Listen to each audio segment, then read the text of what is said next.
Eh bien, merci de m'accueillir sur ces terres rennaises, dans ce lieu de la réaction. Saine réaction face au modernisme, j'entends. Le sujet annoncé, c'est donc pandémie, mondialisme, la stratégie du choc. Alors, je vous dis tout de suite, je vais couvrir différents sujets. Le mondialisme, évidemment, qu'il faut impérativement connaître. Comment dire, avec en plus la mondialisation. Je parlerai aussi de l'Ancien Testament, de la monarchie française, du sionisme, un petit aperçu avec Trump, ce qui se passe aux États-Unis, la pandémie, et quelques remarques ensuite agréables sur l'Église conciliaire. Et après la conclusion. Ces sujets sont divers, mais en fait tout ça c'est lié. Alors, pour comprendre d'abord le mondialisme différent de la mondialisation.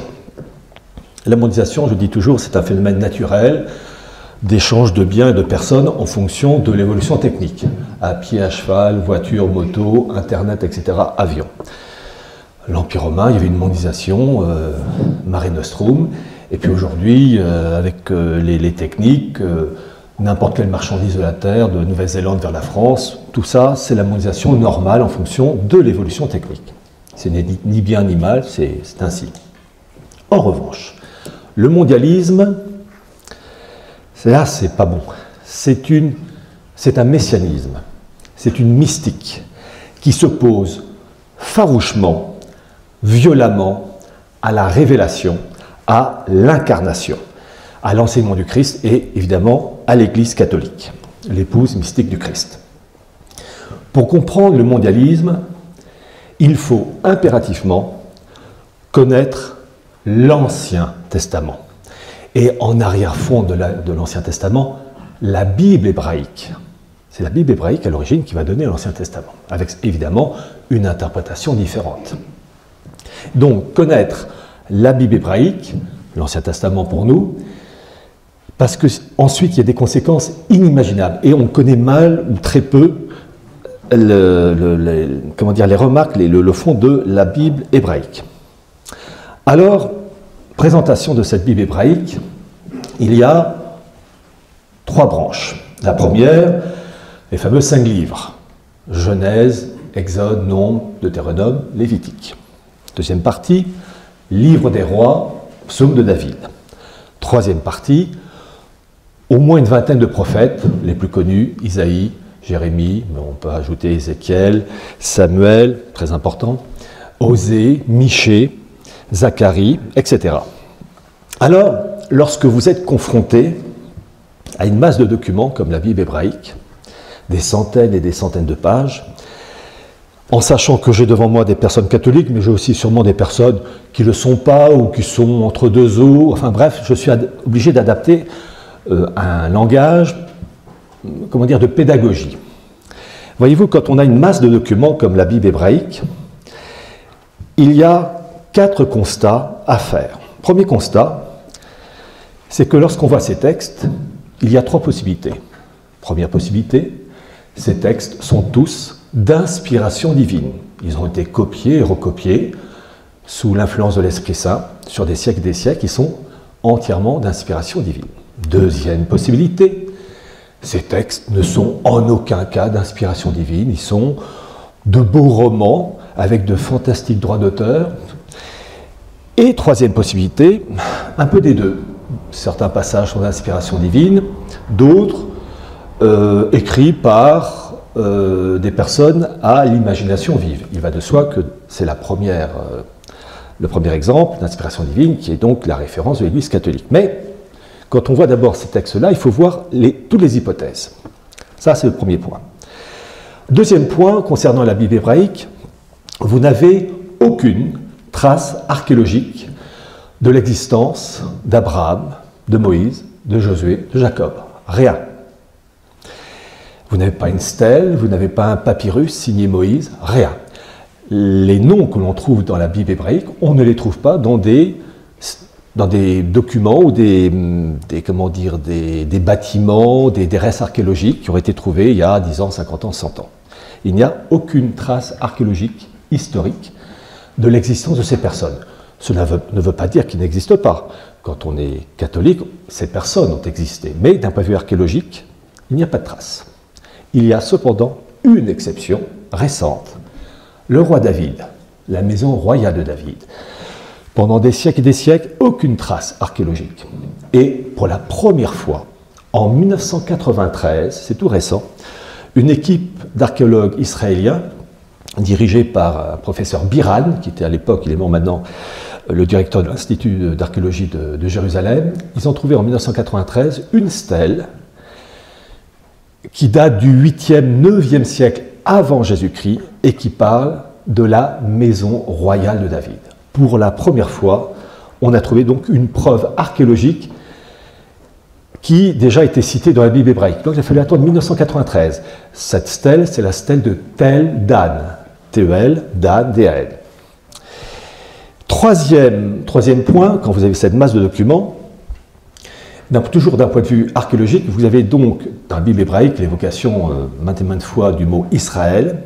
D'un point de vue archéologique, l'expression Israël a été trouvée, et la plus ancienne trouvaille archéologique, c'est la stèle de Meremta, qui date de 1200 avant Jésus-Christ. Pour la première fois, il y a le mot Israël. Quatrième point, et car je tiens à préciser avant de passer au quatrième point, cet Israël biblique est composé de 12 tribus, tribus de Juda, Benjamin, etc. Quatrième point, cette Bible hébraïque, donc de l'hébreu de l'époque, a été traduite en grec entre 270 et 150 à peu près avant Jésus-Christ par les élites juives de la ville d'Alexandrie. Et ça, c'est un événement capital, parce que la langue grecque était, je vais dire l'anglais de l'époque, la langue des élites du pourtour méditerranéen. Ce qui fait que cette Bible hébraïque, qui était d'abord réservée uniquement aux Hébreux, quand elle était traduite par 72 traducteurs juifs d'Alexandrie, entre donc 270 et 150 avant Jésus-Christ, vous avez eu la diffusion de cette Bible hébraïque, surtout le pourtour méditerranéen, grâce à sa traduction en grec. C'est un événement capital. Et c'est ça qui va être à l'origine de la Septante. Et cette traduction en grec, les élites juives, par la suite, se sont mordus les doigts, car ils ont considéré qu'on avait répandu auprès des non-juifs des choses que ces derniers n'auraient pas dû connaître. Et ils ont dit ça après, que la traduction en grec de la Bible hébraïque a été une faute aussi grave que la faute des Juifs avec le veau d'or. Pour vous dire comme ils le regrettent. Donc s'ils le regrettent, c'est bon pour nous. Vous avez une masse de documents, comme je vous l'ai dit, et quand vous avez une masse de documents, il ne faut pas se noyer dans les détails. Il faut trouver le fil directeur qui détermine tout le reste. Et le fil directeur, c'est quoi dans cette Bible hébraïque qui va donc donner l'Ancien Testament pour nous, catholiques? Eh bien, c'est l'annonce, après le péché d'Adam et Ève, d'un rachat pour l'ensemble de l'humanité grâce à un Rédempteur, un Messie, un Emmanuel, Dieu avec nous. C'est le Gott mit uns de l'époque. Je tiens à préciser une chose. Le mot Messie est utilisé aussi chez les musulmans. Le mot Messie, pour les chrétiens, enfin les catholiques, et les musulmans, si le terme est identique, il n'a pas du tout la même signification. Pour les catholiques, le mot Messie, c'est le Christ, vrai homme et vrai Dieu. C'est la fameuse union hypostatique, substance. Pour les musulmans qui utilisent le mot Messie pour définir Jésus, c'est uniquement un homme, et en aucun cas le fils, entre guillemets, d'Allah incarné. Donc, bien être conscient que le mot, qui est le même chez les catholiques comme chez les musulmans, n'a pas du tout la même signification. Ça, il faut l'avoir à l'esprit. Donc, vous avez l'annonce d'un Rédempteur, d'un Messie, pour racheter la faute d'Adam et Ève. Et ça va parsemer, si je puis dire, tous les textes de cette Bible hébraïque. Et on peut dire que Dieu, d'une certaine manière, est un impressionniste. C'est le Monet-Renoir de l'époque, parce qu'il va annoncer par petites touches, d'une manière progressive, comment dire, tous les éléments qui en fait caractérisent le catholicisme et l'arrivée en bout de course du Messie via une vierge, l'Alma. Alors, il y a de nombreux exemples, je vais en citer que 8, qui sont déjà révélateurs. Je vous ai dit que dès la faute d'Adam et Ève, il y a l'idée d'un rachat. Et dans la Bible hébraïque, qui pour la petite histoire a été traduite en français pour la première fois au XIXe siècle, par Samuel Cahen, adressé au roi Louis-Philippe. Petite remarque. Le premier exemple que je puisse vous citer de cette touche impressionniste de Dieu, si je puis dire, c'est la Genèse 3,15, où il est dit qu'il y aura une inimitié entre une femme et sa progéniture d'un côté et le serpent de l'autre, et que ce dernier mordra le talon de cette femme. En fait, c'est l'annonce de la Sainte Vierge avant l'heure, sa progéniture, le Christ. Et qui mordra le talon, c'est ce que disait le vieillard Siméon à la Sainte Vierge, un glaive te transpercera le cœur. Bien. Donc vous avez déjà une annonce d'une femme, d'une vierge, c'est le mot Alma, et d'une progéniture, son fils. Deuxième exemple, qui est archi connu dans sa version française, c'est Genèse 1,1. Au commencement, Dieu a fait le ciel et la terre. Et en fait, déjà, on a une petite touche impressionniste, car le texte dans l'hébreu biblique de l'époque, je vais vous donner la phrase avec une apparente faute de français. La phrase est « Au commencement, les dieux a fait le ciel et la terre ». Vous avez le verbe, le sujet au pluriel, les dieux. Alors, il faut savoir que Dieu au singulier en hébreu c'est El, E-L, au pluriel Elohim, et donc dans le texte d'origine c'est les dieux Elohim, suivi d'un verbe au singulier. Ce n'est pas les dieux ont fait, c'est les dieux a fait. Et en fait, c'est l'annonce dans le sujet d'une pluralité de dieux, minimum 2, 3, 4, 5, 6. Il y a déjà une annonce d'une pluralité, mais en un, avec le verbe au singulier. Ça aurait été les dieux ont fait, c'était du polythéisme. Donc déjà, il y a une annonce d'une pluralité de dieux. Le nombre, on ne sait pas encore, mais avec en un, a fait. Troisième exemple de cet impressionnisme divin. Genèse 14. Vous avez Abraham qui a remporté une bataille et vous avez le prêtre du Très-Haut, Melchizedek, roi de Salem, enfin de Jérusalem, qui vient, et en fait Melchizedek c'est le Christ avant l'heure, qui vient lui rendre visite et qui va lui offrir du pain et du vin. Donc vous avez déjà l'annonce christique avant l'heure. Quatrième exemple, Genèse 18, la fameuse scène, le chêne de Mambré. Et là, je vous ai parlé d'une pluralité, les dieux a fait, là, Dieu passe à la vitesse supérieure. Car dans cette histoire, Genèse 18, donc, Abraham est assis devant sa tente et il voit arriver 3 hommes, pas 4, pas 2, 3. Et il est saisi par la majesté émanant de ces 3 hommes. Il se lève, va à leur rencontre, se prosterne, et dans l'hébreu biblique, il s'adresse à ces 3 hommes au singulier. Vous avez déjà la marque trinitaire. Les dieux a fait, il y avait un pluriel, enfin il y avait une pluralité et un verbe singulier, et là les choses se précisent. Il n'y en a pas 2, il n'y en a pas 4, il n'y en a pas 8, il y en a 3.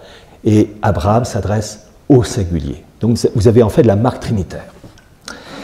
5e exemple, le fameux psaume 89, qui est absolument extraordinaire. C'est la promesse de Dieu à David, une promesse qu'il y aura une descendance éternelle.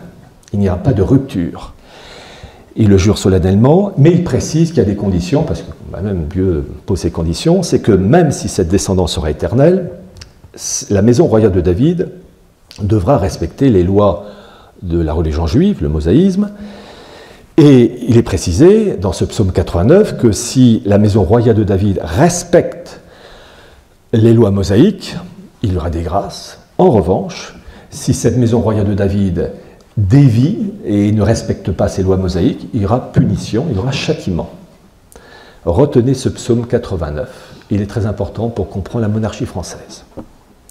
Sixième exemple, le prophète Michée, chapitre 5, qui annonce l'arrivée du Messie, qui naîtra à Bethléem, Ephrata, lieu de fécondité. Donc déjà, vous avez la naissance prévue, pas à Jérusalem, pas à Jaffa, pas à Jéricho, mais à Bethléem. Septième exemple, on voit que peu à peu, les choses se précisent. Et là, c'est avec le prophète Isaïe, qui est le témoin messianique, qui est absolument extraordinaire. Vous avez 66 chapitres pour le prophète Isaïe. Et Dieu réserve parfois de bonnes surprises, surtout face à un monde rationaliste de plus en plus. Vous avez eu en 1947 la fameuse la découverte des manuscrits de la mer Morte, de Qumran, et on a découvert, alors je rappelle que Isaïe, la tradition de l'Église, le situe vers le 8e siècle avant Jésus-Christ, et on a trouvé une copie complète des 66 chapitres d'Isaïe qui datent du 2e siècle avant Jésus-Christ. Et donc, c'est très important parce qu'on a, j'allais dire, certes une copie, mais une copie intacte, et quand on voit ce qui est écrit dans cette copie du 2e siècle d'Isaïe, eh bien, ça correspond exactement à ce qui s'est passé avec la Passion du Christ. Alors déjà, l'exemple que je peux vous citer, c'est Isaïe chapitre 7, où Isaïe annonce au sein de la maison royale de David de l'Emmanuel naissant d'une vierge Alma. Et donc ce texte-là, on le trouve dans la copie du 2e siècle avant Jésus-Christ. Et donc on a ce phénomène inouï, la naissance d'un enfant, l'Emmanuel, Dieu avec nous, d'une vierge, ce qui biologiquement est évidemment impossible. C'est le mot Alma qui est utilisé. Donc il y a cet élément, ce chapitre 7 d'Isaïe qui le précise. Et un des chapitres le plus incroyable peut-être, c'est le chapitre 53 d'Isaïe, où il décrit exactement la passion du Christ, où il sera insulté, torturé, il sera mis, comment dire, parmi des malfaiteurs, il plaidera en faveur des malfaiteurs, et en fait, le Christ a plaidé en faveur du bon larron, et qu'il sera enterré dans un rocher. Et en fait, on a l'annonce, dans ce chapitre 53, de ce qui va se passer avec la passion du Christ. Bien. Huitième et dernier point, je vous ai dit que les Hébreux de l'époque biblique étaient constitués de 12 tribus, les 12 tribus d'Israël. Une chose qui choque énormément nos contemporains, et même certains cathos, qui ont un peu une mentalité de démocrates chrétiens, c'est que le Dieu de l'Ancien Testament, enfin dans la Bible hébraïque à l'origine, il serre la vis. Il tient des propos violents et durs. Alors il faut d'abord rappeler une chose, une affaire de psychologie. À l'époque antique, les Hébreux de cette époque, comme tous les peuples de la terre, les Hébreux sont durs, violents, grossiers et sensuels. Et que Dieu, pour les diriger, leur serre la vis et les mène à la schlag, parce que c'est le seul langage que ces Hébreux peuvent comprendre. Il n'y a pas de mise en place avec Dieu d'une cellule psychologique pour traiter d'un problème. Non, c'est tu fais ça, ou bien ça se passe mal pour toi. Il y a l'exemple frappant de Dieu qui avait ordonné à Moïse de circoncire son fils. Il le fait pour le premier, mais il ne le fait pas pour le deuxième. À un moment donné, Moïse s'apprête à partir en Égypte avec sa femme Séphora.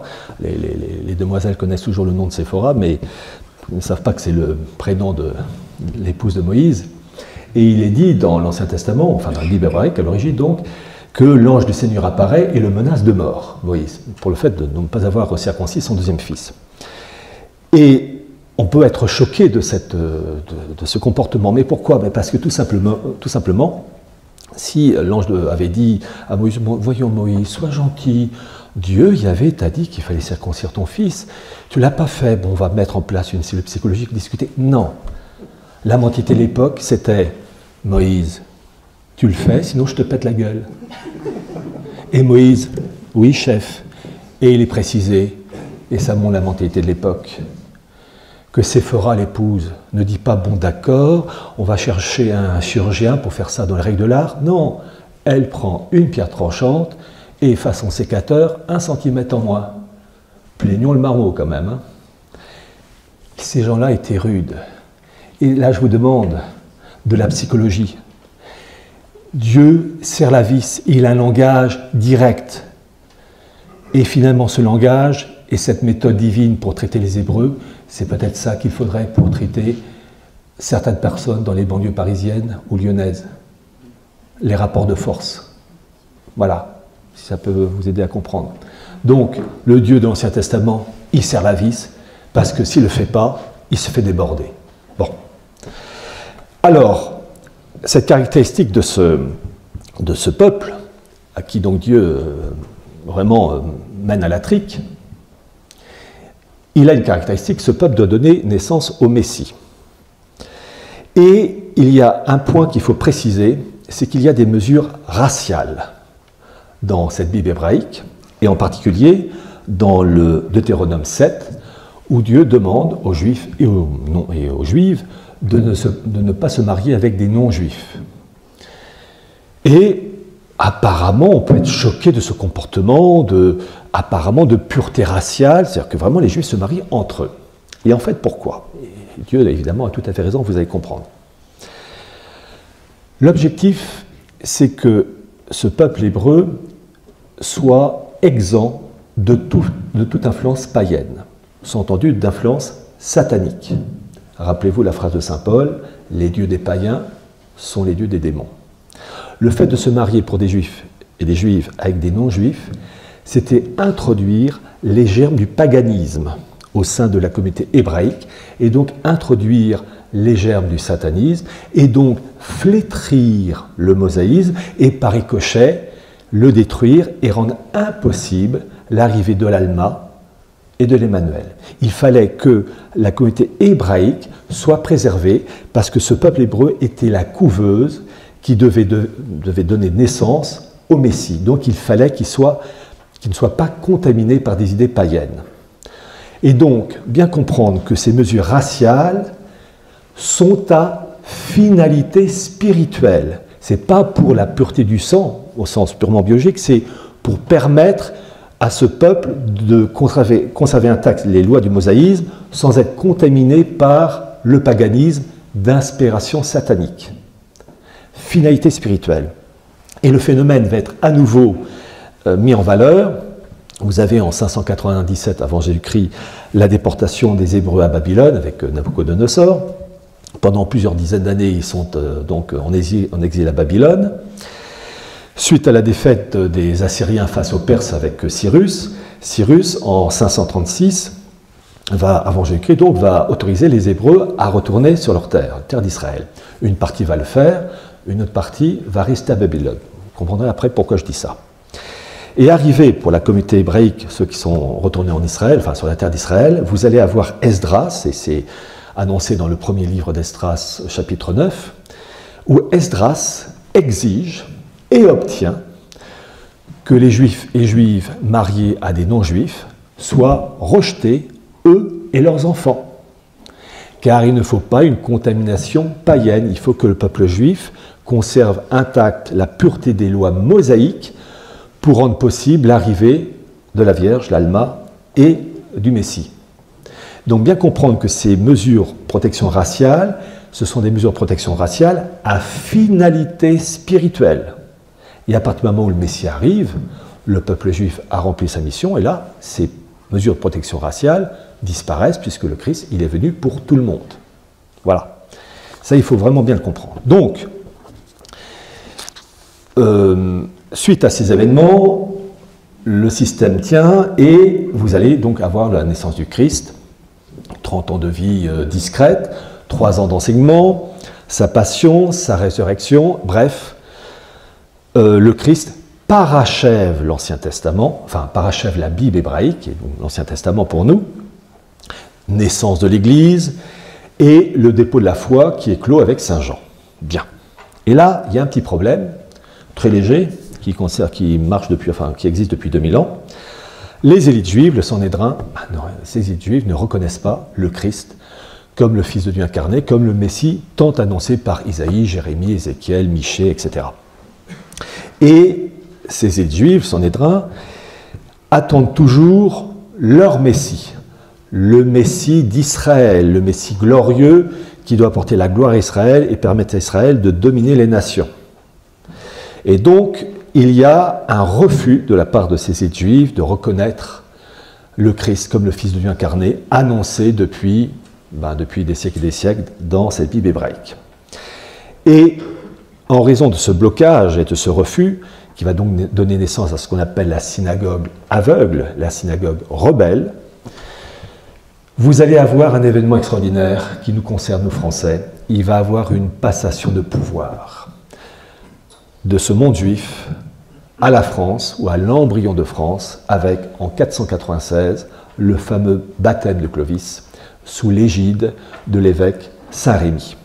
Et c'est un événement absolument capital, car suite à ce baptême, qui est la marque de fabrique de la civilisation française, eh bien, vous avez cet immense privilège que la France est, d'une certaine manière, l'Israël du Nouveau Testament.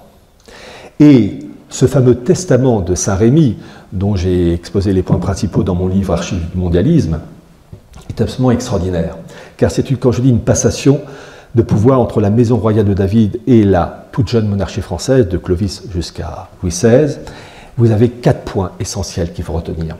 Premièrement, Saint-Rémy, l'évêque Saint-Rémy, fait la promotion d'une famille royale avec un roi qui doit être sacré à Reims, lieutenant du Christ, le Christ étant le roi de France et le monarque étant son bras droit, son lieutenant. Et cet événement est absolument extraordinaire puisqu'il va être rappelé par Sainte Jeanne d'Arc avec la fameuse triple donation le 21 juin 1429. On dit toujours Sainte Jeanne d'Arc, elle a bouté les Anglais hors de France. D'accord, c'est très bien, c'était les immigrés de l'époque.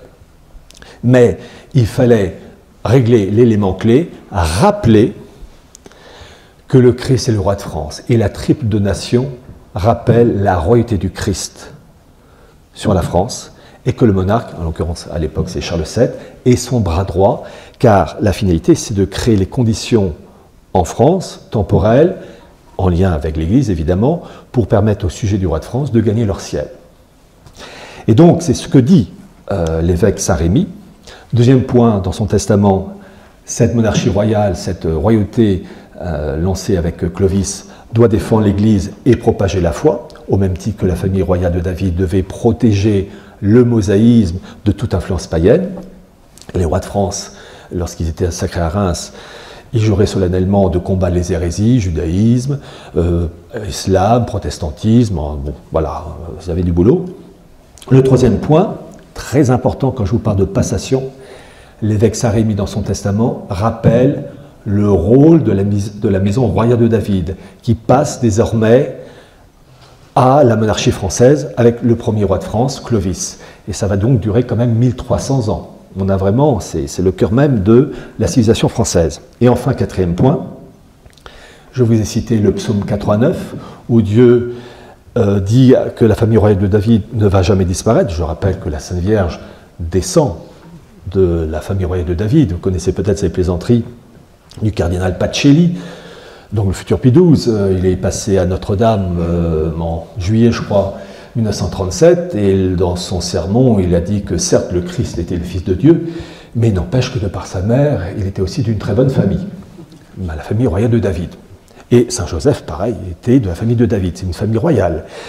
Et donc, comment il s'appelle, l'évêque Saint-Rémy, rappelle l'importance de la famille royale de David, et il dit que, comme pour le psaume 89, cette nouvelle maison royale, cette nouvelle maison davidique incarnée par Clovis jusqu'à Louis XVI, 1300 ans, eh bien, elle prend, elle a un nouveau rôle à jouer. Et comme pour le psaume 89, l'évêque Saint-Rémy précise que si cette maison royale respecte le catholicisme, diffuse et défend l'Église catholique, eh bien, il y aura d'abondantes grâces. Et que si la maison royale française ne défend plus le catholicisme et se fait avoir par des influences protestantes, gallicanes, tout ce que vous voulez, il y aura des punitions, et puis si ça continue, il y aura le coup de massue définitif, ce sera 1789.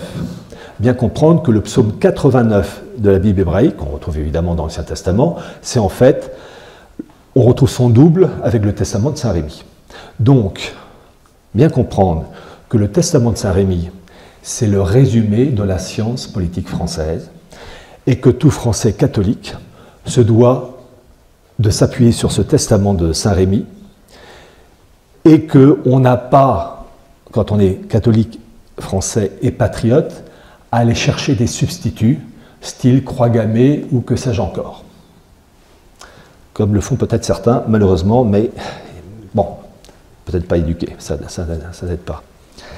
Donc bien comprendre l'importance de l'évêque Saint-Rémy et de son testament. Alors, je vous ai dit que le mondialisme était un messianisme, c'est une mystique qui s'oppose à la révélation, à l'incarnation. Et pour comprendre ça, je vous ai précisé que le roi de France était donc le lieutenant du Christ, et on retrouve la même chose avec le pape, vicaire du Christ. Et je vous rappelle que ce qu'on appelle le pape François, enfin Bergoglio, dont l'élection a été célébrée en 2013 par la maçonnerie d'Argentine et de Naïbrit, ce qui est quand même révélateur de la marque fétide qui caractérise cet homme. Je rappelle une chose, c'est que Bergoglio a enlevé l'expression vicaire du Christ dans l'annuaire pontifical l'année dernière. En cela, c'est un parfait adepte de l'esprit mondialiste. Bon. Je vous ai dit dans la présentation que je vais évoquer différents sujets différents apparemment, mais tous complètes. Maintenant, je vais passer à un deuxième point, le sionisme, que nous, Français, patriotes, catholiques, nous devons impérativement connaître, parce qu'il nous enquiquine un tout petit peu. Et pour comprendre le sionisme, il faut s'intéresser à Théodore Herzl, 1860-1904. Il est mort jeune, 44 ans, problème cardiaque. J'ai eu la chance d'obtenir les carnets complets de Théodore Herzl, 2000 pages, que j'ai pu synthétiser dans mon livre « Sionisme et mondialisme ». Carnets absolument extraordinaires, leur lecture la lecture de ces documents, ça m'a littéralement bouleversé par les révélations. Pour comprendre Herzl, c'est quoi? C'est la volonté, fin 19e siècle, de recréer un État juif et de faire revenir les Juifs en terre d'Israël. On ne peut comprendre le sionisme, avec ses implications spirituelles et temporelles, que si on se rappelle ce que je vous ai dit il y a quelques minutes sur l'annonce d'un Messie, le Christ, qui ne sera pas reconnu par les élites juives. Le sionisme est une manifestation de la non-reconnaissance par les Juifs du Christ comme le Messie.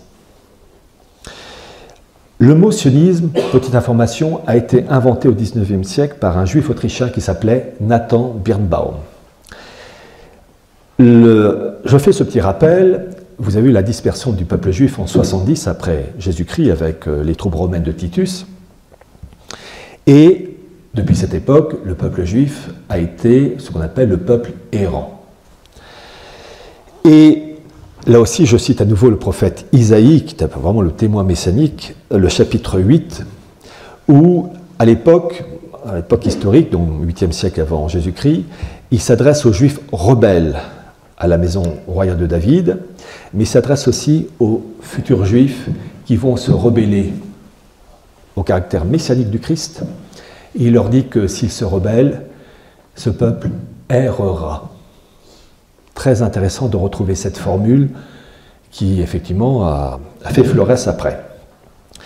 La non-reconnaissance du caractère messianique du Christ par les Juifs, et qui va permettre, entre autres, l'émergence bien plus tard du sionisme, on ne peut comprendre ce sionisme que si on comprend le nouveau judaïsme qui voit le jour après le Christ. Et il y a deux éléments qu'il faut connaître, le Talmud et la Kabbale. Le judaïsme d'avant le Christ, c'est le bon judaïsme, celui qui prépare le catholicisme. Isaïe, Ézéchiel, etc., ce sont les cathos sans le savoir, ils préparent le terrain. Mais le nouveau judaïsme qui se met en place, avec le Talmud, alors ça, c'est pas le bon judaïsme. Alors, je vais vous expliquer que d'abord, le Talmud, c'est le code civil, politique et religieux de la synagogue rebelle, de la synagogue aveugle, élaboré entre 100 et 500 après Jésus-Christ.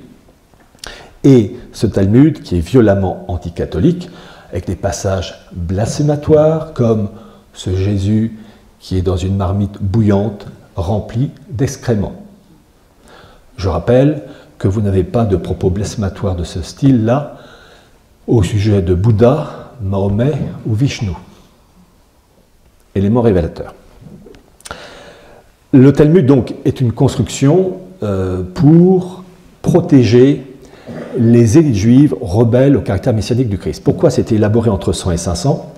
Parce que tout simplement, vous avez une montée en puissance de l'Église, avec les persécutions, au début évidemment Néron, mais vous avez peu à peu un renforcement de l'Église, avec entre autres l'empereur Constantin, 313, l'édit de Milan, et vous avez des païens qui se convertissent au catholicisme, mais vous avez aussi des juifs qui se convertissent au catholicisme. Et les élites juives voient, si je puis dire, les parts du marché spirituel perdues en faveur de Rome. Et donc, il va avoir la volonté de créer, comment dire, une nouvelle religion, entre guillemets, qui est le Talmud, pour contrer cette perdition des Juifs en train de se convertir. Et le Talmud est vraiment une construction, un code politique, civil et religieux, pour maintenir les Juifs sous une coupe, et parce que les élites juives disent que le vrai Messie n'est toujours pas arrivé, il l'attend toujours pour la gloire d'Israël. Alors il faut rappeler une chose, le Talmud, vous avez le Talmud de Jérusalem et le Talmud de Babylone, du fait de ces Juifs restés à Babylone malgré l'autorisation de Cyrus de retourner en terre d'Israël. L'importance du Talmud. D'abord, le Talmud, c'est la Mishnah et la Gemara. La Mishnah, ce sont les écrits. La Gemara, ce sont les commentaires de ces écrits. Et le Talmud a une importance énorme pour la synagogue aveugle qui supplante même la Bible hébraïque, puisqu'ils disent la Bible est l'eau, la Mishnah est le vin, le Talmud est la liqueur aromatique. Ça vous montre la hiérarchie des valeurs. Donc, le Talmud est un document capital pour les élites juives. Deuxième point, la Kabbale, qu'il faut impérativement connaître. La Kabbale, c'est l'interprétation ésotérique de la synagogue rebelle, avec l'évocation des esprits, la magie, la nécromancie. En fait, des choses qui sont condamnées par l'Église, parce qu'en fait, c'est l'évocation d'esprits damnés, enfin de l'enfer. Et cette Kabbale, il faut la connaître, parce qu'elle est déjà dénoncée par le prophète Isaïe, avec d'autres mots. Vous citez donc Isaïe, le chapitre 8, qui, outre le fait d'annoncer un peuple errant, dit qu'à un moment donné, ce peuple errant va plonger, alors on ne dit pas dans la Kabbale, le terme n'existe pas, il ne le cite pas, mais l'équivalent de la Kabbale, il dit que ce peuple juif tombera dans les Obot et les Idonymes, c'est-à-dire l'évocation des esprits, c'est la Kabbale avant l'heure. Donc vraiment, le prophète Isaïe est absolument extraordinaire. Et donc, il faut comprendre que le Talmud et la Kabbale sont les fers de lance de la synagogue rebelle, avec cette idée d'une lignée messianique, c'est-à-dire que pour les Juifs, le vrai Messie, ce n'est pas Jésus, mais ils l'attendent toujours, et ce vrai Messie, qui doit arriver pour assurer la gloire d'Israël aux dépens des nations, eh bien, il faut pour ces Juifs tenir le coup. Et vous allez avoir, dès le IIe siècle, des messies qui vont apparaître. Le premier, c'est Shimon Bar Kokhba, qui va se présenter comme le Messie, qui va rallier les Hébreux à son service, et qui, entre 132 et 135 après Jésus-Christ, va faire une guerre farouche aux Romains. Je crois même qu'il va les anéantir toute une légion romaine, et l'empereur, je ne sais plus comment, romain, va mobiliser entre un tiers et la moitié de l'armée romaine pour mater cette rébellion juive avec le Messie, se prétendait Messie, Shimon Bar Kokhba, et ces derniers vont se réfugier dans la forteresse du Bétar, qui a conservé encore certaines sympathies chez certains. Et vous allez avoir par la suite toute une série de messies. On a plus d'une vingtaine. Al-Roi, en Perse, au XIIe siècle. Vous avez eu Sabbatai Tzvi, au XVIIe, Jacob Frank, au XVIIIe, Herzl, au XIXe, Trotsky, c'était un messianiste.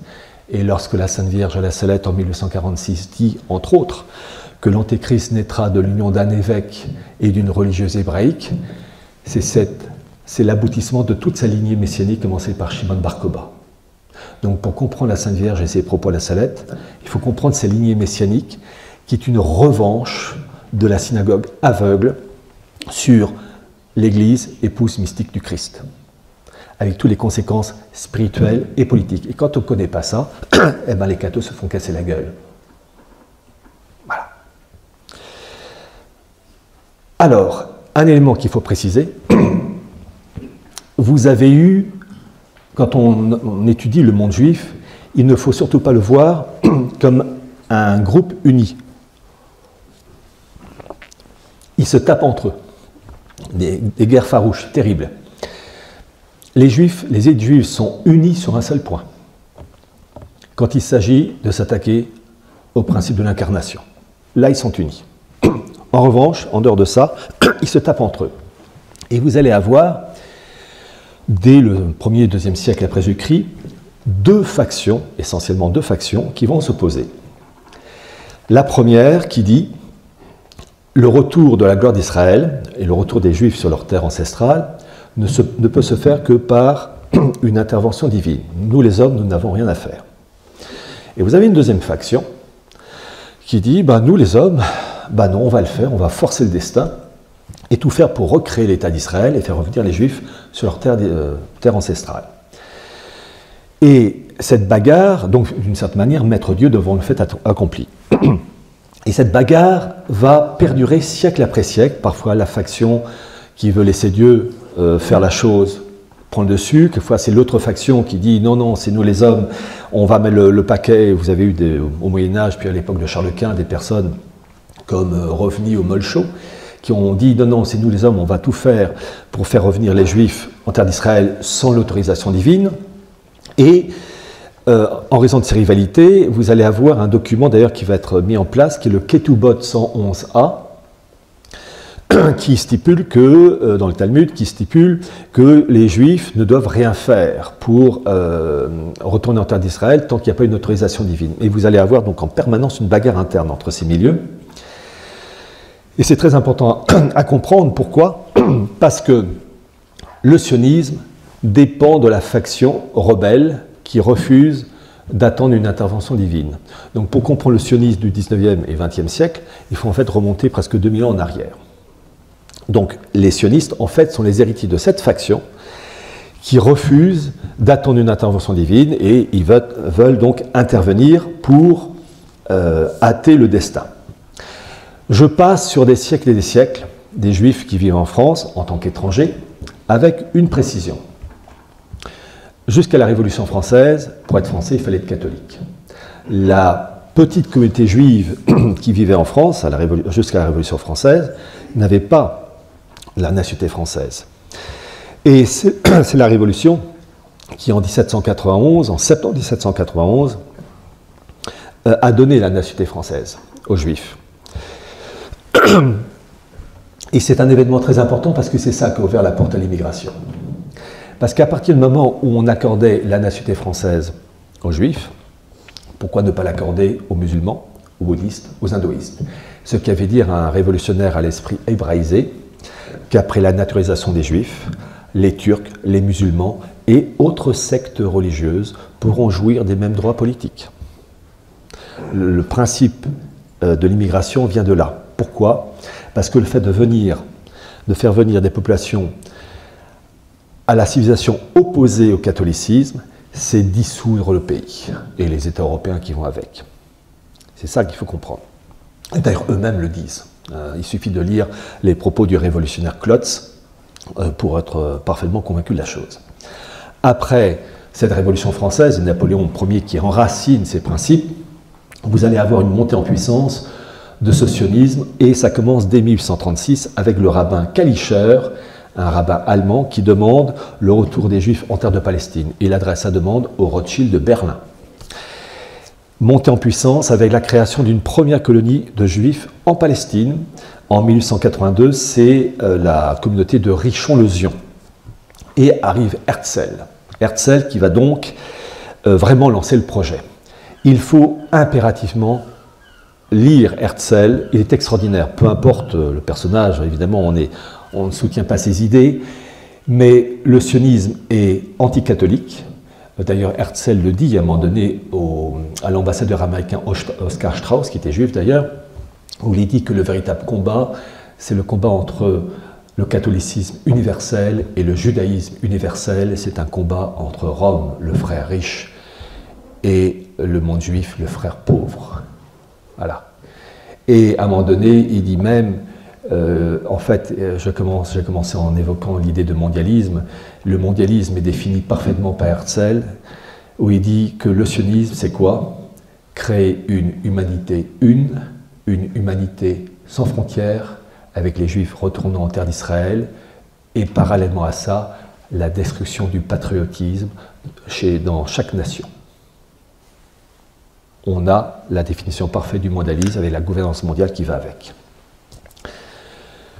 La première réunion sioniste a lieu en Suisse, à Bâle, en 1897. Et il a fallu que j'explique ce qui s'est passé il y a 2000 ans.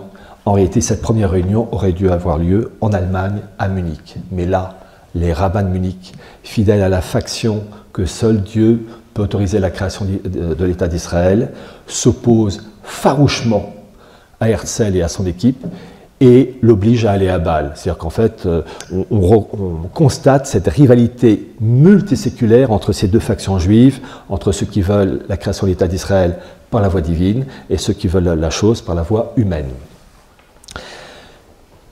La guerre de 14-18, c'est eux.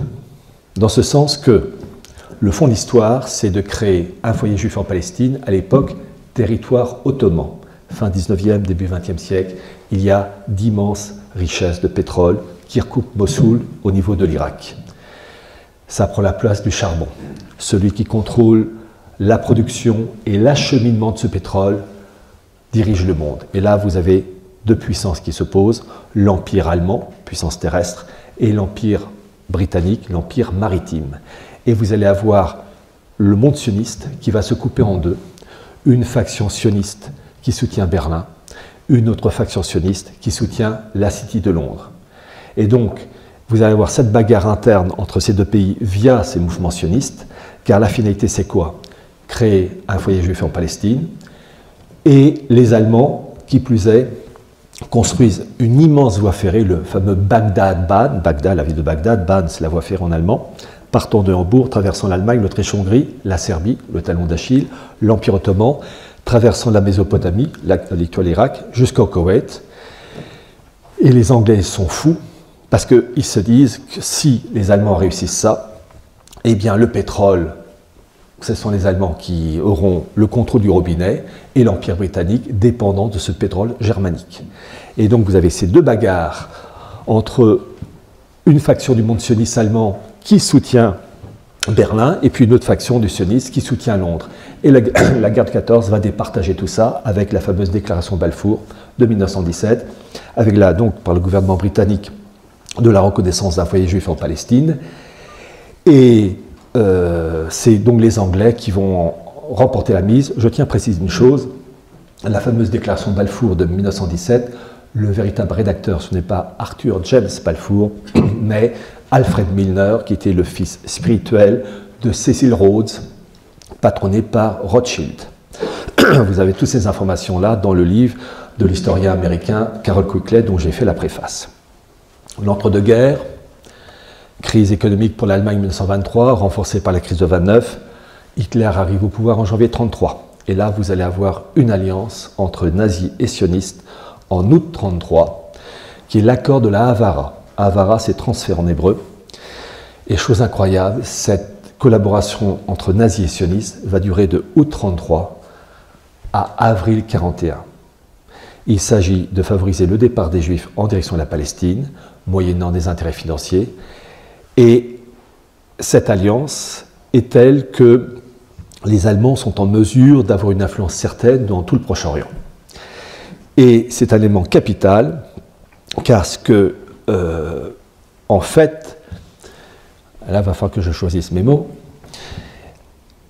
le flux migratoire qui va se faire d'Allemagne vers la Palestine consiste à former des hommes et des femmes, des Juifs donc, aux techniques agricoles et artisanales pour créer un embryon de 80 000 personnes en fait formées à ces techniques, embryon qui va former le socle de la future économie israélienne au lendemain de la Seconde Guerre mondiale en 1948. Et dans cette histoire, ça va se terminer en avril 1941. Il va se passer des événements durs pour les Juifs durant cette guerre, des meurtres, des maladies, fusillés, etc. Et on constate une chose dans le sionisme, c'est que toute progression du sionisme passe par des événements sanglants. La déclaration Balfour de 1917 a été possible grâce à la Première Guerre mondiale. Les événements de la Seconde Guerre mondiale, précédés par cet accord entre nazis et sionistes, a rendu possible la création de l'État d'Israël. Faut-il croire que la création d'une gouvernance mondiale avec Jérusalem comme capitale doit passer par une guerre généralisée appelée Troisième Guerre mondiale? La logique le voudrait. Je tiens à préciser une chose, je le dis parce que j'ai trouvé la preuve, dans cette collaboration entre nazis et sionistes, qui a été teintée de violence parfois et de tension, ça ne s'est pas fait toujours facilement, vous avez Eichmann, Adolf Eichmann, qui joue un grand rôle dans ce flux migratoire juif en direction de la Palestine. Ils ont collaboré avec les sionistes. À Vienne, vous aviez le siège de la Gestapo qui était situé rue Marc Aurèle, exactement en face du siège du mouvement sioniste, et ils prenaient rendez-vous en traversant la rue. Et Adolf Eichmann avait comme collaborateur, comme assistant personnel, un juif converti au catholicisme qui s'appelait Berthold Storfer. Il a terminé en novembre 1944 à Auschwitz. Je passe au point suivant, les États-Unis, Trump et la situation actuelle avec Biden. Alors, je sais que certains ont espéré en Trump. Présentation d'abord d'un point capital. Quand on s'intéresse à quelqu'un, il faut toujours connaître son origine sociale. Quand on s'intéresse à un pays, il faut toujours trouver l'acte fondateur. Pour la France, c'est le baptême de Clovis. Ça, c'est bon. Le socle est sain. L'acte fondateur de la création des États-Unis, c'est quoi? C'est 1776, George Washington, c'est maçonnique. Le socle est donc mauvais. Les fruits ne peuvent pas être bons. Une chose qu'il faut comprendre dans l'affaire américaine, et Trump en particulier, on oublie que le monde anglo-saxon, comme pour le monde juif, il y a des factions qui s'opposent. Et en fait, vous avez une faction du monde anglo-saxon qui veut une gouvernance mondiale en détruisant les États, une sorte de bouillie, une sorte de purée. Et vous avez une autre faction du monde maçonnique, et en particulier américain, qui n'est pas contre une gouvernance mondiale, mais qui veut que les États-Unis soient respectés dans leur intégrité territoriale et dans leurs intérêts économiques et financiers. Et que les États-Unis forment un pilier important de cette gouvernance mondiale et non pas dissous dans une purée infecte.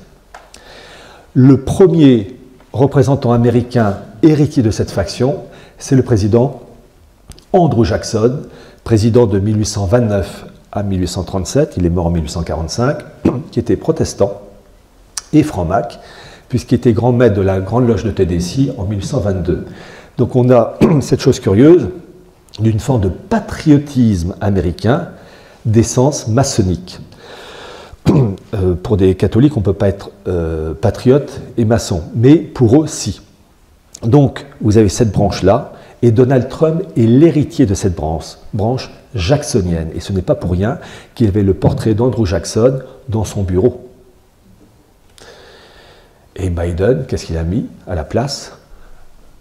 Roosevelt, qui alors lui est un franc-mac, qui est un mondialiste globaliste pur jus de destruction des États.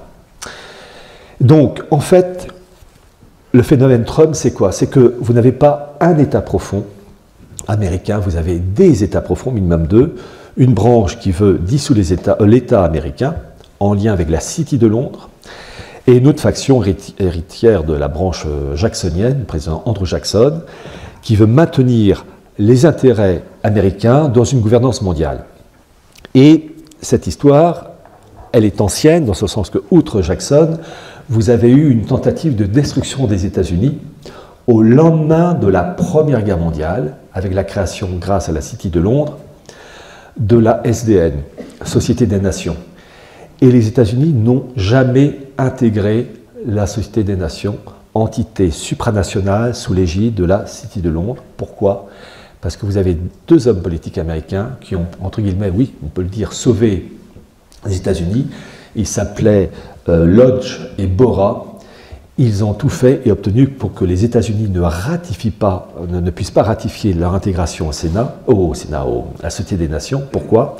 Parce que vous aviez l'article 10 de la Société des Nations qui stipulait que tout État qui était menacé dans son intégrité militaire, etc., tous les États devaient intervenir pour le protéger. Et il y avait donc, les États-Unis, s'ils avaient intégré la Société des Nations, auraient été obligés de se plier à une directive supranationale sous l'égide de la City de Londres. Et c'était donc la fin de l'indépendance américaine de 1776 et la réintégration des États-Unis dans le cadre de la City de Londres. Et ces deux politiciens américains ont pigé, ont vu la trappe qui allait s'ouvrir devant eux, et ils ont donc bloqué. Vous avez un autre Américain, un homme politique américain, Torkelson aussi, qui avait compris la chose. Et donc Trump est l'héritier de ce courant-là. Il est protestant, je ne sais pas s'il est maçon, mais vous savez, quand on est protestant, on est maçon, hein, ça se confond. Mais en tout cas, il a une tournure d'esprit tout à fait acquise à la maçonnerie. Et il y a une chose qui est révélatrice.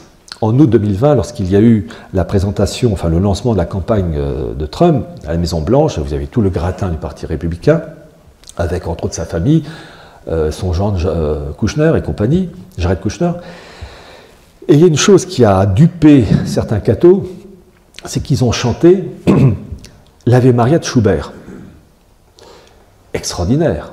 L'Ave Maria de Schubert, l'Immaculée Conception à la Maison-Blanche, la maison la maison maçonnique depuis George Washington. On peut dire miracle au miracle. Mais personne n'a regardé la suite. Parce qu'il y a une deuxième chanson qui a été chantée. C'est le God Bless America. Dieu bénisse l'Amérique. Quand on lit les paroles, c'est un Dieu très œcuménique, qui convient aussi bien aux cathos, aux protestants, aux juifs, aux musulmans, c'est-à-dire un Dieu très œcuménique qui ne déçoit personne. Par définition, c'est anticatholique. Cette chanson a été rédigée par un juif franc-mac qui s'appelait Irving Berlin. Donc on a la confusion diabolique par excellence d'un Ave Maria, parfait, irréprochable, contrebalancé par un chant maçonnique. Plus c'est moins, ça fait moins. Voilà. Donc ne pas se faire avoir. Trump et la faction derrière lui, Dankeschön. C'est du champagne. Non, c'est faux. Non, hélas, je ne reviendrai pas. Trump et son équipe voulaient, dans leur fameuse formule, faire l'Amérique plus grande, Make America Great Again, faire en sorte que les États-Unis conservent une certaine puissance économique et financière, comme pilier important de cette gouvernance mondiale. Et il y a un élément clé qu'il faut comprendre dans cette histoire, c'est la mise en place, la préparation d'une monnaie mondiale. Janvier 1988, la revue The Economist a présenté la revue Le Phénix sur sa couverture, monnaie mondiale prévue à l'horizon 2018. L'horizon, c'est-à-dire, il y a toujours un petit décalage 2019, 20, 21, 22, 23, 24. Et parallèlement à ça, vous avez vu quelques années auparavant, en 1969, là il va falloir comprendre ça parce on est au pied du mur, en 1969, la création des DTS, les droits de tirage spéciaux. 5 monnaies, la 5e monnaie qui a intégré ces droits de tirage spéciaux, c'est le yuan, la monnaie chinoise, en 2016. Les DTS, c'est un panier de monnaies qui est le soubassement pour permettre ensuite la création d'une monnaie mondiale. Et en 2016, ces 5 monnaies, dollar, yen, livre sterling, yuan et le dollar, donc, ont reçu ce qu'on appelle une pondération des voix. Je vous donne le chiffre arrondi, en fait ce sont des chiffres à virgule. 42% pour le dollar, 31% pour l'euro, 11% pour le yuan, 8% pour le yen, 8% pour la livre sterling. Cette pondération doit être diminuée ou augmentée pour chacune de ces monnaies pour le 1er octobre 2021, sauf, comme le précise le FMI, si un événement important se produit avant. Or, chose utile à retenir, c'est que la gouvernance mondiale est constituée de factions anglo-saxonnes, israéliennes, russes, chinoises, etc., italiennes, allemandes, qui se bagarrent dans la hiérarchie des rôles et des pouvoirs. Il y a un gâteau à se partager. Chacune de ces factions veut le plus gros morceau, la plus grosse part. Ce sont de grands enfants. Et un élément clé, c'est le contrôle d'éléments stratégiques et d'énergie, en particulier avec le pétrole au Venezuela, ce qui se passe en Israël, Irak, Syrie et Iran. À la fois des zones stratégiques à contrôler, des zones pétrolières à contrôler. Si les États-Unis arrivent à contrôler ces zones-là, lorsqu'il va falloir discuter de la nouvelle pondération de la monnaie, si les États-Unis ont la possibilité de contrôler la production de pétrole, par exemple au Venezuela, ils auront donc des gages, donc ils pourront exiger une pondération forte et encore plus forte que 42% dans la création de la future monnaie. Si en revanche ils perdent le contrôle de ces territoires, Syrie, Irak, etc., eh bien ça sera revu à la baisse. Vous voyez, c'est quand on possède des zones, on a des zones d'influence, eh bien on peut exiger. Quand on a peu de cartes en main, ben, le roi est nu. Et donc vous avez une bagarre d'intérêts et de zones d'influence. Évidemment, en face, la Russie et la Chine vont tout faire pour empêcher que les États-Unis. Trump voulait ça. Et Biden aussi, mais dans un cadre pour défendre une autre faction du monde anglo-saxon. Mais parallèlement à ces aspects matériels, il faut toujours évoquer l'aspect religieux. Car vous avez l'esprit du messianisme qui touche le monde anglo-saxon. Et vous avez en gros deux branches messianiques, les Rothschild d'un côté et les Lubavitch-Chabad de l'autre. Le groupe Lubavitch-Chabad, ce sont les cathos tradis du monde juif, si je puis dire. Il ne faut pas leur parler de Gay Pride. Hein. Bon. Eux, ils soutiennent Poutine avec le rabbin Ber Elazar. Et vous retrouvez la même famille, en gros, autour de Trump. D'où des intérêts, des possibilités d'entente entre Trump et Poutine. Poutine, en 2014, dans sa déclaration de Valdai, annonçait sa volonté de créer un nouvel ordre mondial, mais respectant les intérêts économiques et territoriaux de chaque pays. Trump voulait la même chose. Et tout ça, c'est en lien avec les Lubavitch-Chabad, à l'opposé de la branche Rothschild libérale, qui veut tout libéraliser et qui veut dissoudre les États. Et chose très intéressante, dans le cadre messianique, les Rothschild sont pour un messianisme immédiat. La branche traditionnelle juive avec les Lubavitch-Chabad, eux, ils veulent un messianisme, mais pas tout de suite. Et le spécialiste israélien Gershom Scholem définit ce comportement par l'expression la neutralisation du messianisme. Donc vous avez des bagarres, outre les intérêts financiers, politiques, etc., des bagarres religieuses sur l'arrivée du Messie, sur l'idéal messianique entre ceux qui le veulent tout de suite, via des guerres, et ceux qui veulent la chose, mais pas tout de suite. Donc ils font jongler en permanence avec différents critères. Je passe à un autre élément de cette fameuse gouvernance mondiale en préparation qui nous concerne, la fameuse pandémie. Déjà initiée en 2002-2003 avec le STRAS, la grippe H1N1 en 2009. Et puis maintenant, nous sommes le 24 janvier 2021, après 2 confinements, il y a un troisième qui nous pend au nez dans peu de temps. Ces choses-là ont été déjà annoncées et préparées bien avant que ces événements éclatent fin 2019, début 2020. Déjà, vous avez eu un rapport de la Fondation Rockefeller en 2010 qui annonçait, dans un chapitre intitulé Lockstep, qu'on peut traduire par étape de verrouillage, l'évocation d'une pandémie entraînant des millions de morts et conduisant à la mise en place de mesures liberticides, autoritaires dans les États, avec précision. Pandémie vaincue, dominée, mais les mesures liberticides, elles, sont maintenues. 2010. 2012, vous avez une bande dessinée de l'Union européenne intitulée Infected, infecté, qui part d'une pandémie partant de l'Asie, et là aussi de nombreux morts. Et après avoir vaincu cette pandémie, eh bien, la mise en place d'un système universel de santé appelé une seule santé pour régir l'humanité entière selon les mêmes critères sanitaires. 2016, création de l'ID 2020, qui est la volonté de créer une identité numérique en mettant des produits sous la peau qui peuvent prouver que la personne a été vaccinée, et en posant un smartphone, et ça s'allume, et on peut savoir, grâce au médecin donc, qui dispose du logiciel, que la personne a été pucée, a été marquée. C'est le principe de la traçabilité, comme pour les viandes du supermarché. Bien.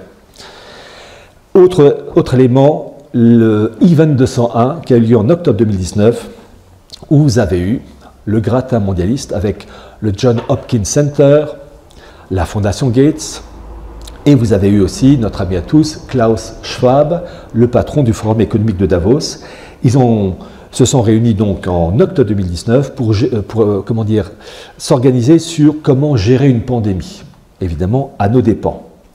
Mars 2020, Microsoft, à l'origine créée par Gates, a lancé un brevet qui permet de contrôler l'activité corporelle, enfin contrôler et de surveiller l'activité corporelle grâce à un réseau numérique et technologique. Le brevet a été déposé donc en mars 2020, j'ai mis l'original dans un de mes livres. Ce brevet porte le chiffre 666. C'est la marque de la bête, Saint-Jean, nul ne pourra acheter et vendre s'il n'a pas la marque sur la main, sur le front. Bien comprendre que ce qu'on voit avec cette histoire de pandémie, c'est un outil au service d'une cause supérieure, j'appelle ça l'allume-gaz, pour mettre en place une gouvernance mondiale, un puçage généralisé de l'humanité, et puis pour ceux qui ne seraient pas d'accord, les écarter. Et tout ça, ça se fait dans le cadre de l'agenda 2030, qui a été mis en place en 2015, et qui est désormais lancé, qui consiste à mettre en place, dans le cadre de 17 points bien définis, une gouvernance mondiale, une citoyenneté mondiale, une économie verte, et une immigration complète, et une surveillance généralisée de la population. Là, on est au pied du mur, les choses sont parfaitement lancées. Et pour vous montrer comme ces choses-là, la corde est autour du cou, je vais vous donner 3 citations en lien avec cette pandémie du patron du Forum économique de Davos, Klaus Schwab. Je vous donne son livre, le titre de son livre, c'est « La 4e révolution industrielle », préface de Maurice Lévy, édition du Node. Ça concerne les technologies implantables dans le corps.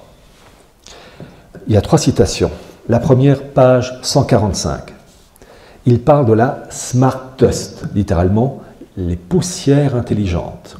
Je cite, « La Smart Dust, poussière intelligente, composée d'une myriade d'ordinateurs équipés d'antennes et bien plus petits qu'un grain de sable, est capable de s'organiser à l'intérieur du corps pour créer des réseaux ad hoc et d'activer un ensemble de processus internes complexes. » Alors, il évoque le côté positif du truc, évidemment. Imaginez-la, attaquer une tumeur naissante, soulager une blessure, voire stocker des informations personnelles critiques avec un chiffrement puissant, quasi impossible à déchiffrer.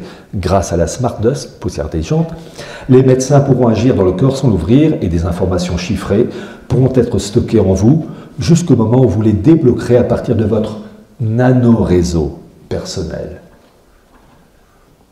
C'est vraiment la viande de supermarché, traçabilité, et consommée. Deuxième citation, page 146.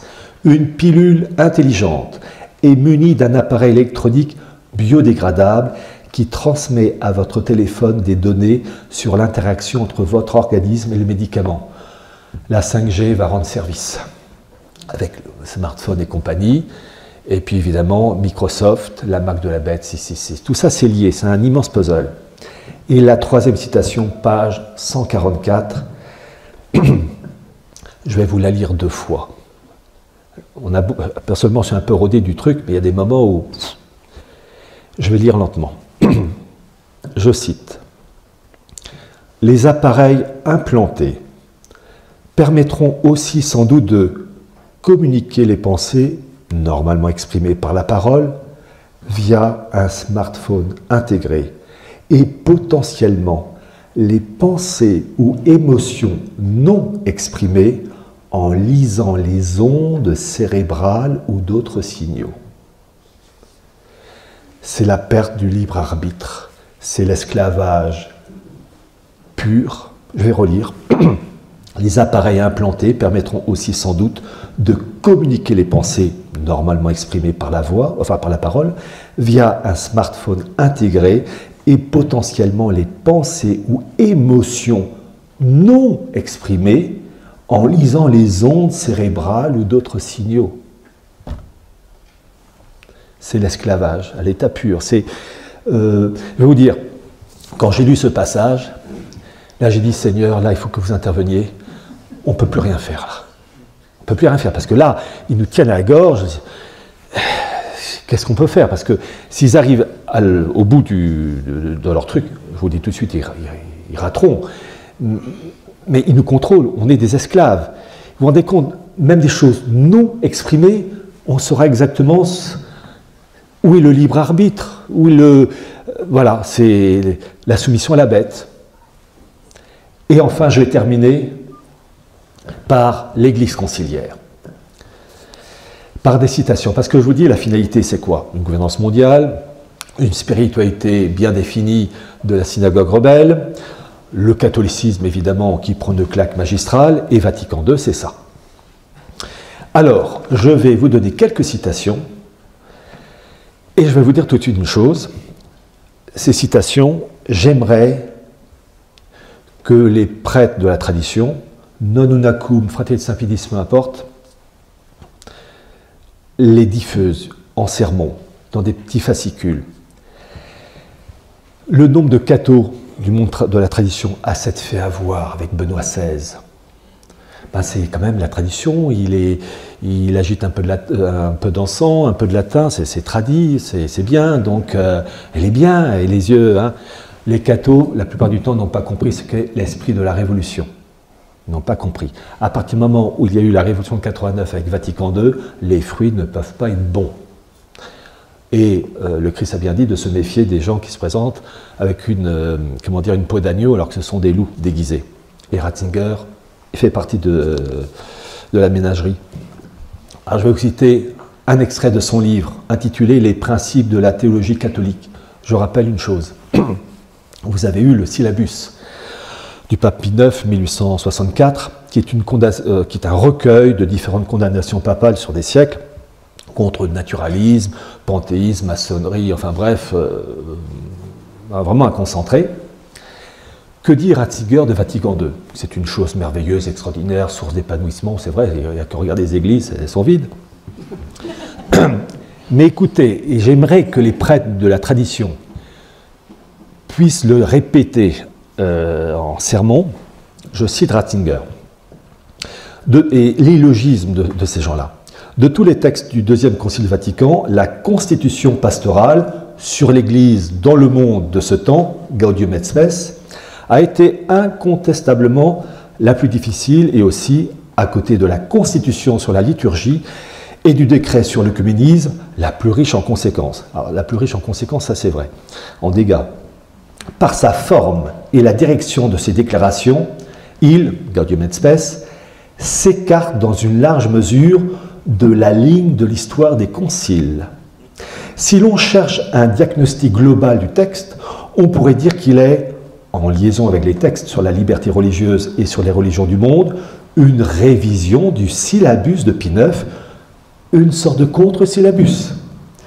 Contentons-nous ici de constater que le texte joue le rôle d'un contre-syllabus, dans la mesure où il représente une tentative pour une réconciliation officielle de l'Église avec le monde tel qu'il était devenu depuis 1789.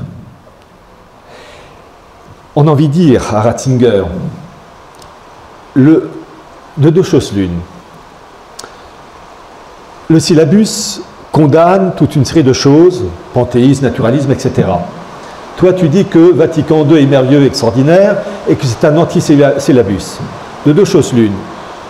Soit tu as raison, donc ça veut dire que tous les papes jusqu'à Pie IX ont induit en erreur des générations et des générations de croyants, et que l'Église, en matière de foi, s'est trompée, chose impossible. Soit c'est tous les papes jusqu'à Pie IX avec le syllabus qui ont raison, et c'est toi qui racontes des conneries. C'est soit. Vous voyez, j'aimerais que ce passage-là soit diffusé et connu. Deuxième citation. Vous savez, cette bêtise du dialogue entre chrétiens et juifs pour une meilleure entente. Je rappelle que le judaïsme, il est mort et enterré dans ce sens qu'il a été parachevé par le Christ. Que le nouveau judaïsme, comme je vous l'ai cité tout à l'heure, j'allais utiliser un mot plus, n'est pas bien. Que le nouveau judaïsme, Talmud et Kabbale, c'est pas bien. C'est pas bien. Hein, avec un Christ qui est dans une marmite bouillante remplie d'excréments, si c'est pas blasphématoire, je ne comprends plus. Bon. Donc, pour le dialogue entre chrétiens et juifs, prôné par Vatican II, il y a un ouvrage qui est sorti en 2001, intitulé « Le peuple juif et ses saintes écritures dans la Bible chrétienne ». Donc, ouvrage prenant le dialogue judéo-chrétien et qui a été préfacé d'une manière élogieuse par le cardinal Ratzinger et qui, entre autres, approuve ce passage dément, je cite, « L'attente juive messianique n'est pas vaine ». Je rappelle que Christ s'est passé il y a 2000 ans, et quand il reviendra, ça voudra dire que c'est la fin des temps.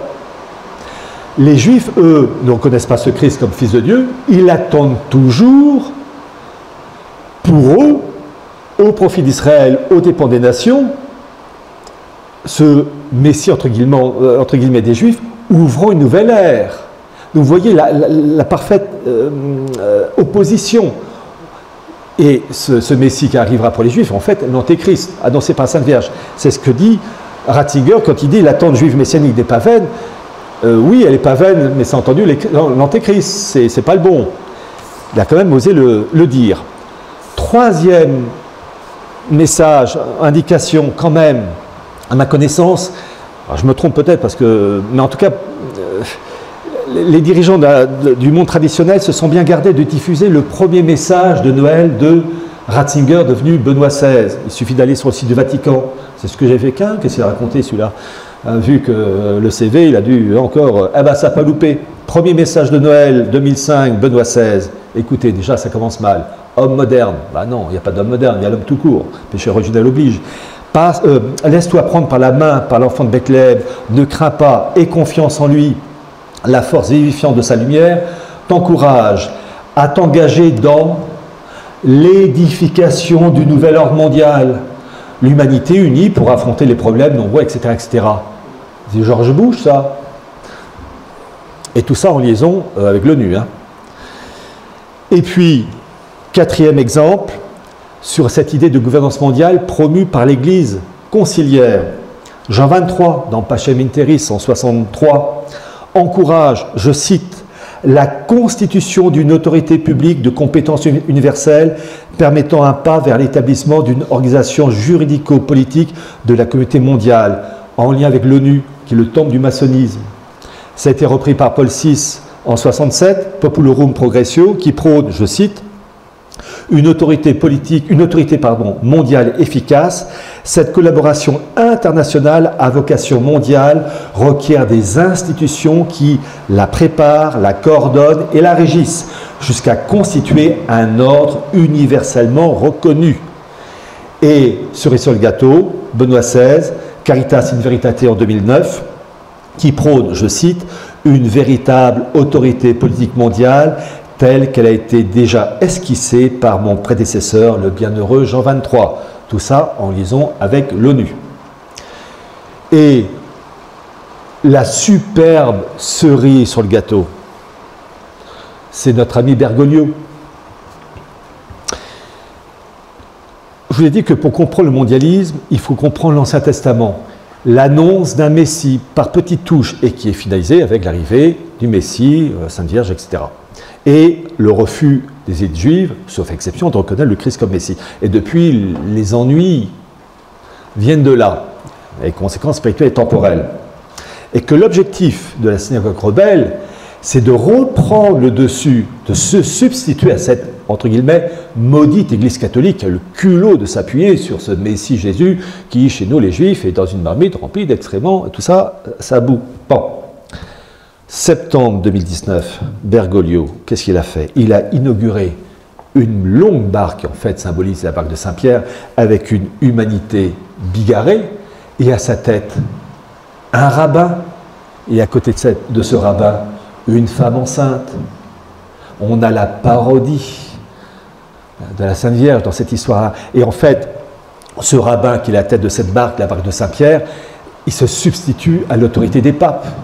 Donc on a vraiment, j'allais dire, la finalisation concrète des tentatives de mettre à bas les 2000 ans de révélation. J'arrive à la conclusion. Nous sommes au pied du mur. Il y a une volonté d'établir cette gouvernance mondiale avec une humanité assujettie, réduite en fonction de critères anticatholiques. L'histoire de Covid, c'est qu'un outil pour passer à la vitesse supérieure.